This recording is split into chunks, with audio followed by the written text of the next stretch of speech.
Good evening, and welcome to This Week in Northern California. I'm Belva Davis. Joining me tonight on our news panel are Carla Marinucci, political reporter with the San Francisco Chronicle, on the final push to win the hearts and minds of voters in California.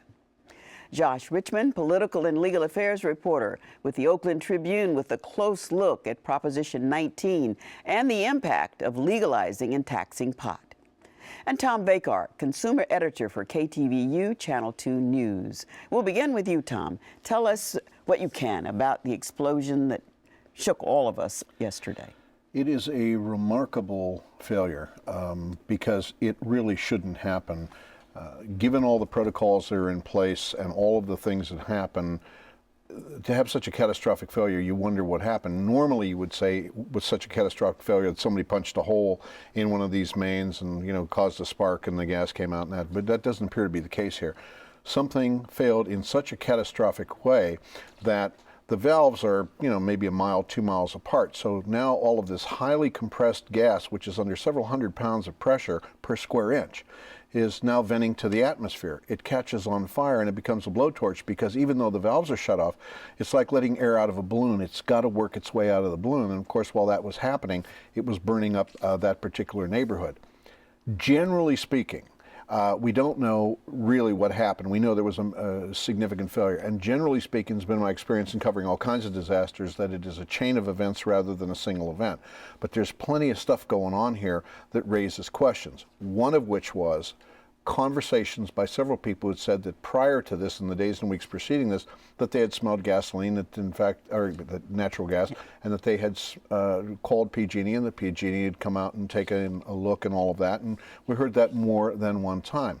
Whether or not that was an actual warning of what was going to happen will have to be looked at. Fortunately, because these gas lines are considered to be common carriers, the National Transportation Safety Board, the same people that investigate, airplane crashes and stuff like that, are bringing a scientific team. I think they have 8 people out here already that will take a look at all of this forensic evidence. And one good piece of news that comes out of this, even though this was a terrible explosion, most of these pieces will be intact and they will be able to reconstruct pretty much what happened and get a pretty good idea. Well, just want to bring one point. Now, that particular line, so I'm told, was 60 years old. Mm-hmm. Are there others, and what do you do? Is there a checklist, like with an airplane, that you go in to find out if it's functioning right after all those years? All of the above, and many maintenance procedures and all of that. You have to remember, the PG&E as a utility is a conglomeration of utilities from the beginning. This system has been put together over 105 years. What I spoke to the chief of the whole system today, a guy by the name of Sala, and he told me, he said, look, it's really not the age of the pipe, it's how well it's maintained, and it's what shape that it's actually in is when we decide whether or not to replace a pipe. And so far as he knew, that particular pipe and all of the other ones were in very decent shape, which raises other questions like, could it have been some sort of a corrosion, something new that we don't know? Could it have been some sort of a brittleness? We cannot discount the fact that that particular pipeline lies almost directly atop the San Andreas Fault. And while these pipes are very big and very stiff in long lines, they are also very flexible, so they can take a lot of bending and shaking. But something happened that catastrophically failed. Generally speaking, you would have a leak. Generally speaking, they would clear out the neighborhood. But this thing just went all at one time, and as a result of that, we had this horrific situation where you have 4 people dead, you have 38 homes destroyed, 52 people injured, and you have 120 homes damaged. It's remarkable. In an era of declining revenue for all these cities, what did we learn about the response to this in terms of how cities came together? How our capability on handling other tragedies like this? Was it did they get good marks for what happened? What's interesting, the head of the NTSB who is here on this team says that that's one of the key things they will look at is how good was the emergency response, not just PG&E's response, but the response in general, because when the NTSB looks at this, they want to know, is there a better way to handle this? Part of the problem was when you saw this conflagration that was going on, it was very clear that the firefighters just couldn't go into that neighborhood and start knocking these fires down because these fires would have been all around them. They would have been in grave danger. There were some questions about water pressure raised because of the explosions that took place and all of that. So we'll have to look at that in the aftermath, but it would not surprise me that part of the calculus was because I've seen this before, it was a triage system. These houses are gone and they're going to be gone. Let's keep the fire from spreading, which is exactly what I think they did, and did rather successfully, because there was the two things going for them. They were able to fight this thing, and they had plenty of resources there. And the other thing was they just didn't have real high winds that could have caused this thing to run up and down the mountainside and really done some far more serious damage, a la Oakland Hills. Given this loss of life and property, what kind of liability are we looking at? Huge liability. Obviously, liability going back to even maybe the manufacturer of the pipe, if that person is or organization is still around. Certainly, the utility has the primary responsibility. Now, what their insurance status is, I suspect they have some kind of insurance. It's a big enough company; they might have some self-insurance. But I guarantee you that that's going to be one of the liabilities: wrongful death, the injuries, the loss of homes, and all that. And then there's some other stuff that's going to come up. Penalties from the government agencies that'll say, well, you should have done this, you should have done that. All of that, though, pending an investigation as to what actually happened. And of course, you have multitude of agencies looking at that. Before we leave this, homeowners from the Oakland fire had a difficult time with their insurers. But in this case, where there's one company that has said it's our pipe, might things be easier for them in terms of compensation? For two reasons. Number one, it's a very deep pocket, and the insurance companies know that what they pay out, they're going to be able to get back.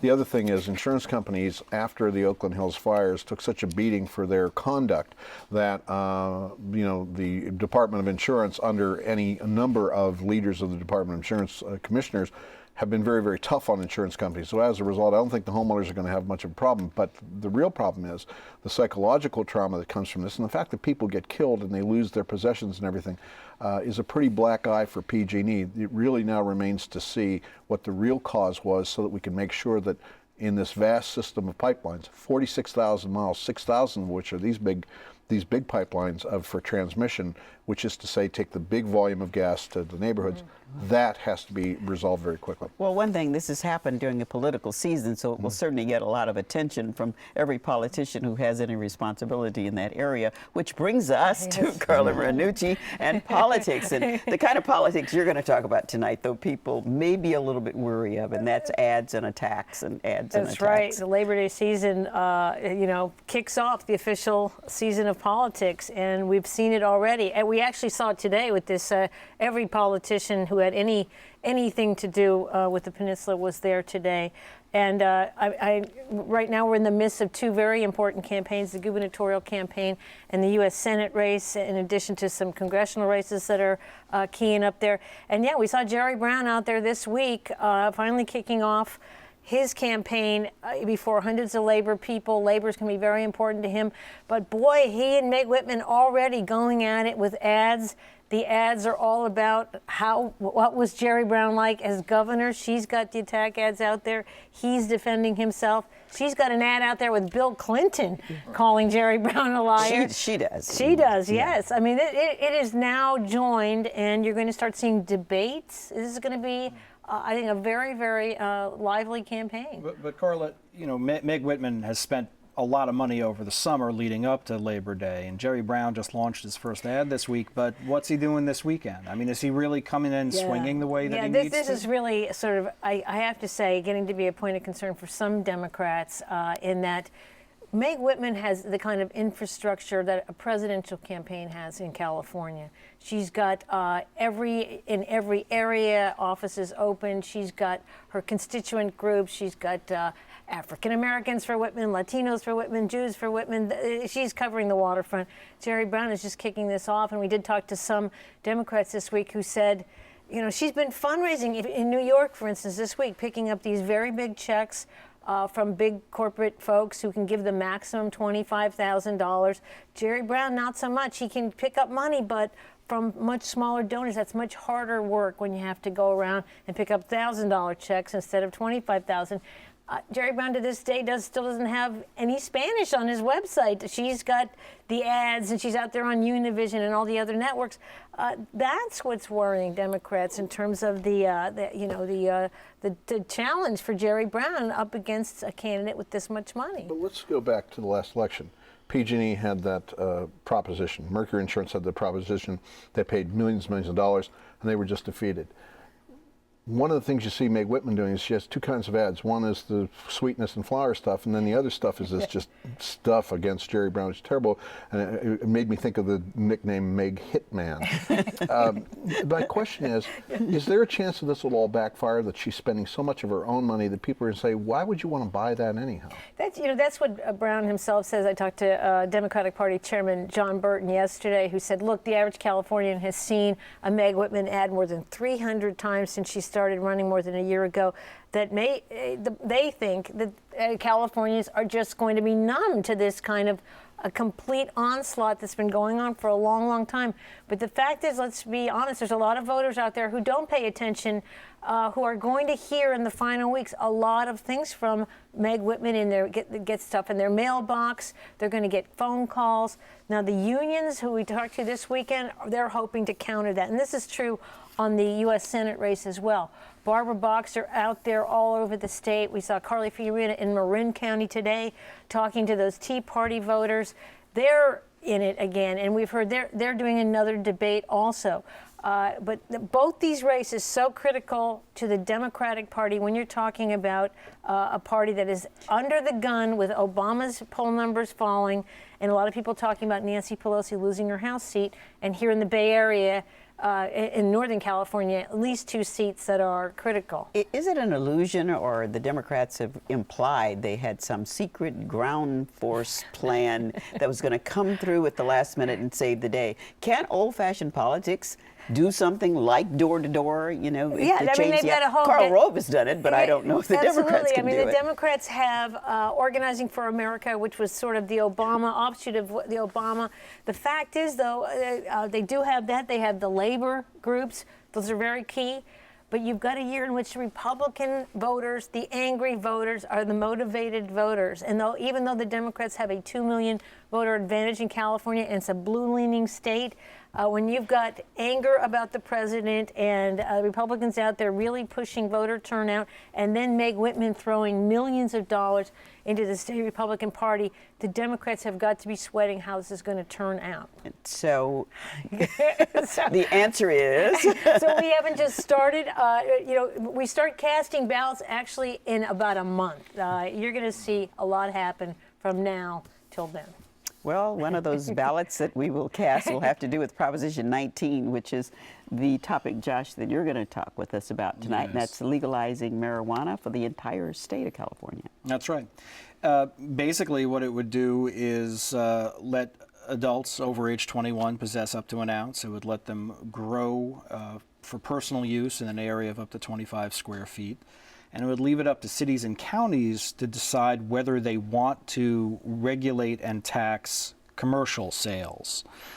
One of the selling points that the proponents of this put out there is that by regulating it in a way sort of like alcohol, it'll actually make it harder for kids to get their hands on it. This would not change any criminal penalties. It would actually increase the criminal penalty for providing cannabis to a minor.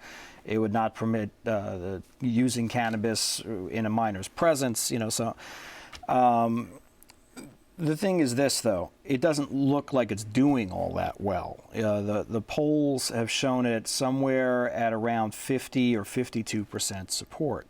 For a California ballot measure, that's not a good place to be starting from. This is the interesting thing about it. I mean, this is a landmark initiative in the country. Everybody looked to this and said, wow, what happens in California? So a lot of people thought there'd be money thrown at this from all over the country. Yeah, I think what's happening with that? It's not happening on the money side. It hasn't come in. A lot of the typical drug reform funders from across the country have not anteed up for this. I think some of them would have preferred that if we were going to do this, we wait for 2012 when there's going to be a much bigger turnout. And a bigger turnout in California means a more democratic turnout, a more liberal turnout. And that would be good for an initiative like this. I think by doing it this year, and the proponents, I should say, Richard Lee and Jeff Jones, did sort of go their own way in deciding to put it on the ballot this way. They self-funded. But haven't they had sort of a record of success in taking this seed that they planted and Seed that they exporting it? Seed that they planted.